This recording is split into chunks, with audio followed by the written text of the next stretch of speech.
तो दोनों की जरूरत है। अगर दोनों एक ही समय में आपके जीवन में आए हैं तो आपको खुद को एक अत्यंत भाग्यशाली इंसान समझना चाहिए। आप खुद का विकास चाहते हैं तो आपको अपनी ओर से कुछ प्रयास करने होंगे और कुछ करना होगा। आपके आसपास के लोग नहीं समझ सकते कि होने देने का क्या मतलब है। करना एक ऐसी चीज है जिसे वो समझते हैं, लेकिन करना एक सीमित संभावना है और एक बहुत मेहनत वाली प्रक्रिया है। ये ऐसा है जैसे अगर मैं ब्रेड बनाना चाहता हूं तो उसमें से कितना आप करेंगे और कितना आप होने देंगे, दोनों का अनुपात बराबर है। अगर आप इसे अच्छी तरह से नहीं गूंथते, अगर ओवन को ठीक से लोड करने के लिए काम नहीं करते, अगर आप सही तापमान सेट नहीं करते, जो कि सब आपको करना है, तो क्या यह होगा?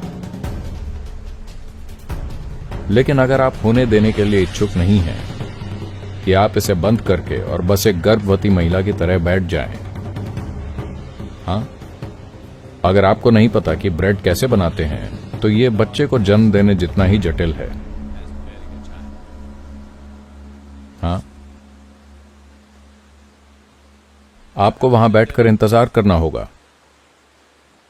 अगर आप कुछ ज्यादा ही करने वाले टाइप के हैं, आप बार बार इसे खोलकर देखना चाहते हैं, तब आपके पास ब्रेड नहीं होगी, आपके पास कुछ और ही होगा। ये ब्रेड बनाने, पौधे उगाने, बच्चे को बड़ा करने या खुद को बड़ा करने के लिए लागू होता है, जो कि आप समझ रहे हैं कि यह सबसे कठिन काम है। कि अगर आप खुद का विकास चाहते हैं तो आपको अपनी ओर से कुछ प्रयास करने होंगे और कुछ करना होगा, लेकिन होने देने के बिना ये आने बहुत लंबे समय के लिए एक असाधारण रूप से कठिन और अधूरी प्रक्रिया होगी।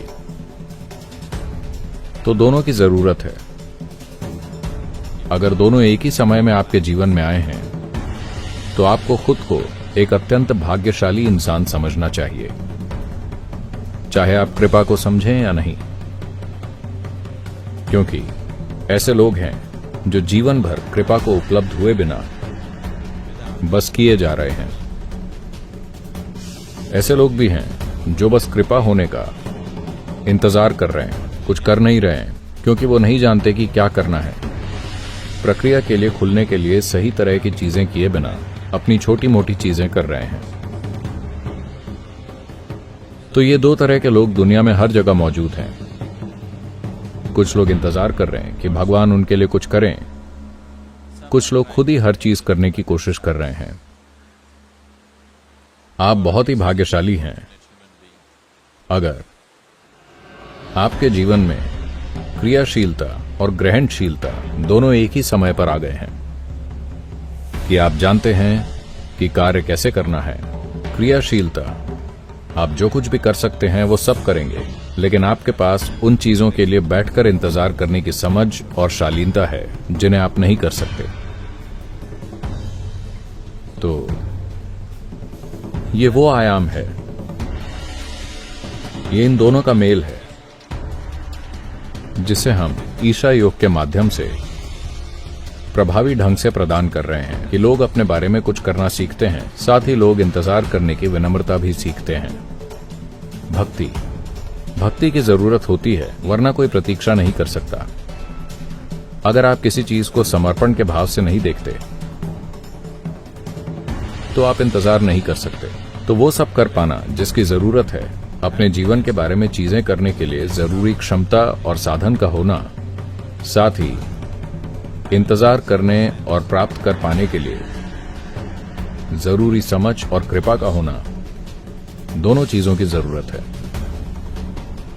तो अगर सवाल को थोड़ा और आगे बढ़ाया जाए तो सवाल ये हो सकता है, क्या मैं इसे स्वयं नहीं कर सकता?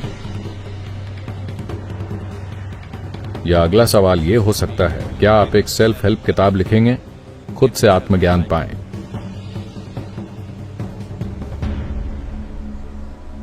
एक डॉक्टर के दफ्तर में ऐसा हुआ।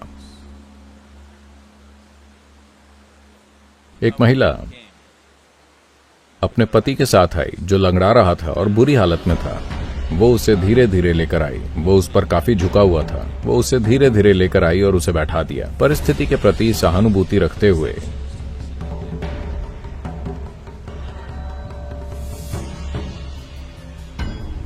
वहां पर बैठी रिसेप्शनिस्ट ने उस महिला से पूछा, बिगड़ चुका गठिया?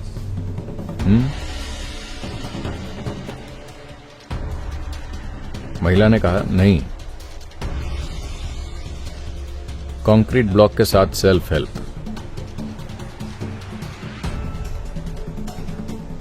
तो सेल्फ हेल्प पुस्तकें लोगों के लिए कभी कभी कारगर हुई हैं, कुछ अच्छी चीजें की, लेकिन अधिकतर उनसे सिर्फ चोट पहुंची है। आपके जीवन में हालात बिगड़े हैं क्योंकि सेल्फ हेल्प हमेशा सही चीज नहीं होती। लेकिन क्या ये आपको नहीं करना चाहिए? नहीं, करना ही चाहिए। तो दोनों का मेल सबसे अच्छा है। अगर आप एक को बहुत हद तक ले जाते हैं तो आप अपना आधार खो सकते हैं। If you push your receptivity too far, not doing anything. अगर बहुत ग्रहणशील होने की कोशिश करते हैं और कुछ भी नहीं करते, तो आपको ये भी पता नहीं होता कि आप ग्रहणशील हैं या बस आलसी हैं। अगर आप हर काम खुद करने की कोशिश करते हैं, कुछ भी ग्रहण नहीं होने देते,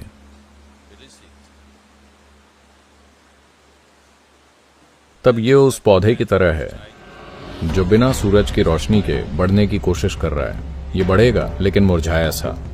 ये कोई फूल या फल नहीं देगा।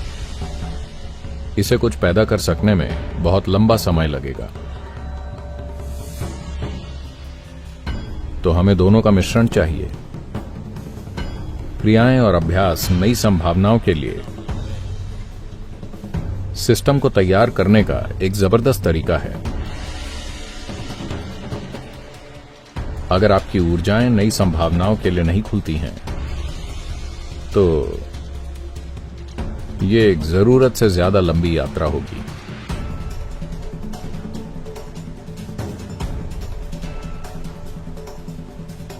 खुला होना सबसे महत्वपूर्ण चीज है। तो सिर्फ ये मानना कि मैं खुला हूं और इस बारे में कुछ न करना भी अच्छा नहीं है।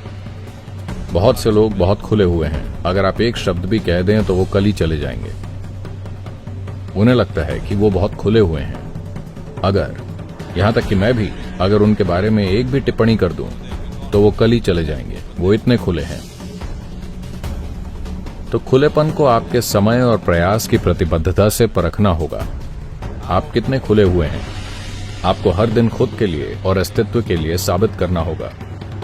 हर दिन उतना ही प्रयास करके, मैं इतना खुला हूं, मैं अपना इतना समय और प्रतिबद्धता देने को तैयार हूं, मैं उतना खुला हूं। तो आपकी साधना आपको खोलने का एक साधन है और आपके खुलेपन का टेस्ट भी है। दोनों है। तो ये अलग नहीं किए जा सकते। आप इन्हें अलग नहीं कर सकते। अगर आप अलग करते हैं तो ये अवास्तविक होगा, जो काम नहीं करेगा, आमतौर पर नहीं करता। हो सकता है कोई भक्त ऐसा हो जो कुछ ना करे, जो बस बैठकर ग्रहण करे। लेकिन जैसा मैंने कहा, अगर आप पूरी तरह से सिर्फ ग्रहणशील बन जाते हैं तो यह आपके लिए अद्भुत हो सकता है। लेकिन आपको पता नहीं चलेगा कि आप आगे जा रहे हैं या पीछे, पहली बात। दूसरी बात यह कि कोई भी आपके पास नहीं रहना चाहेगा। यह दूसरा पहलू है। क्या ऐसा पहले से ही है?